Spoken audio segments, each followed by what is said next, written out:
I'm gonna be replacing the steering shaft on this 1997 Ford F-250 heavy duty. That goes for pretty much any OBS body style Ford. I got this Dorman steering shaft. Here's the part number, 425353. I thought about doing a Borgenson steering shaft, but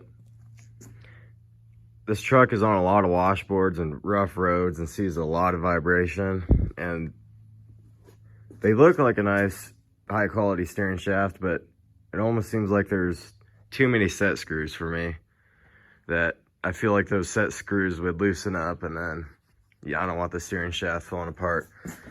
So the factory design is, I mean, it still has a rag joint and everything, but the factory design seems to be more of the better design in my opinion.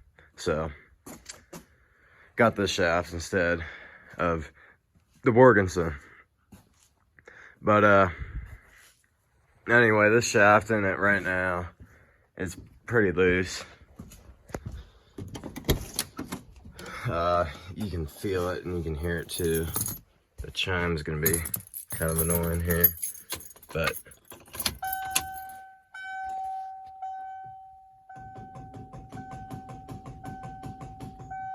the shaft is pretty loose and kind of annoying, so I'm gonna be replacing it with that other one. So yeah. Okay, the first thing to do, just take this off. It goes around your rag joint and where it attaches to the steering box. Mine's broken, so just take that plastic cover off, and then you can access it down there.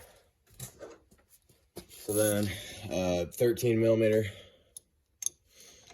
will get down in there, and I just use a shallow socket for it, and then just start loosening it up.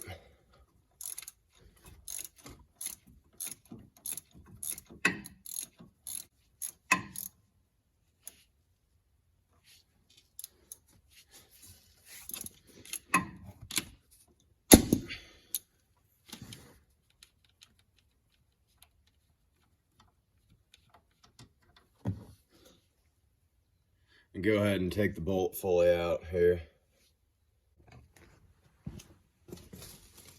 Now you can go ahead, take a screwdriver and just slide it off.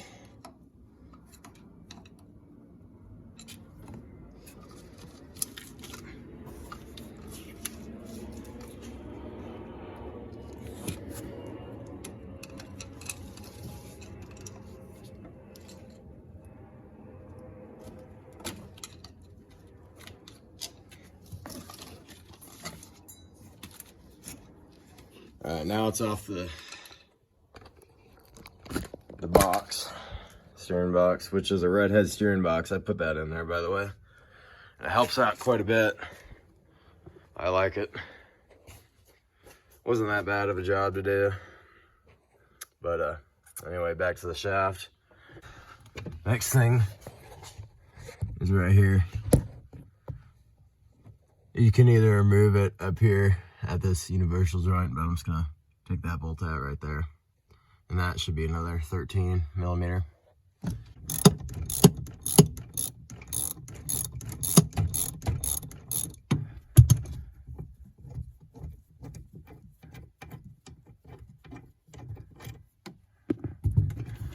And then this just slides right out like that, and you can go ahead and push it through like that, and over here, and try to fish it out.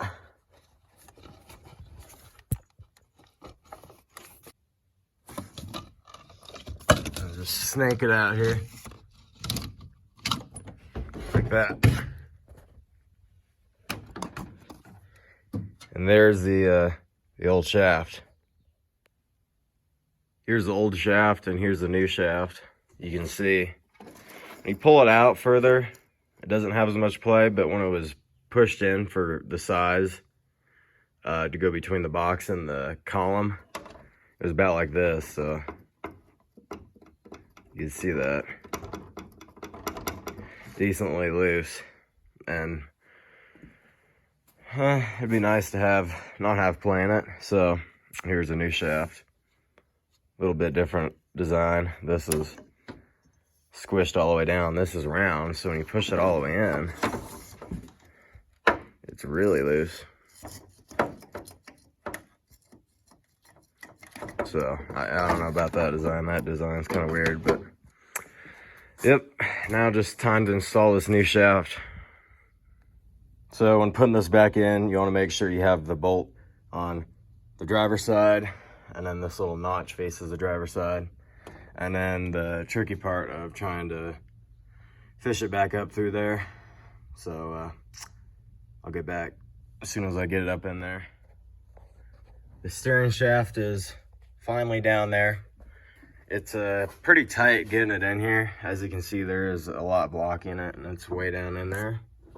But if you collapse it all the way and then feed it down through in here, you can bring it down far enough and then slide it back up. But it is a little bit of a pain to do. But now it's down here, and it's coming up through the firewall right here. So just need to put that back through. Okay, so when you slide it back up, you got to make sure the notch is on the driver's side, like I said, because that bolt goes through it slightly. And then make sure it's fully in there, and then you can start snugging down this bolt. Push the shaft up until it recedes enough that you can put the plastic cover piece back on, and then slide the whole thing down under the box. And you might have to go put the key in to unlock the column enough so you can move it, but in my case, looks like it'll just go right on. So that went right on there. And then take your bolt,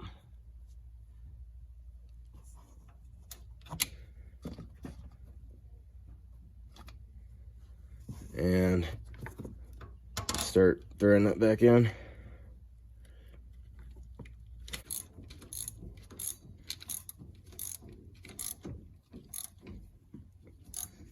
And just tighten it down nice and snug.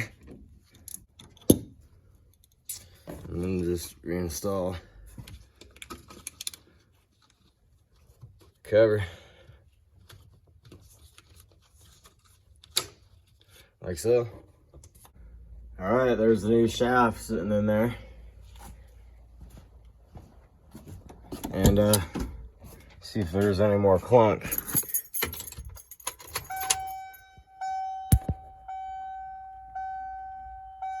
Nothing.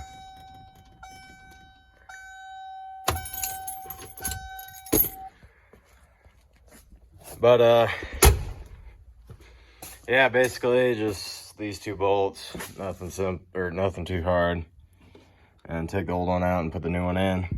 And I did end up replacing this bolt down here because the threads were kind of messed up, and you can see this bolt, a little bit of wear that's been going on it. So they're just some M10s by the 1.5 thread, and these are 35mm length.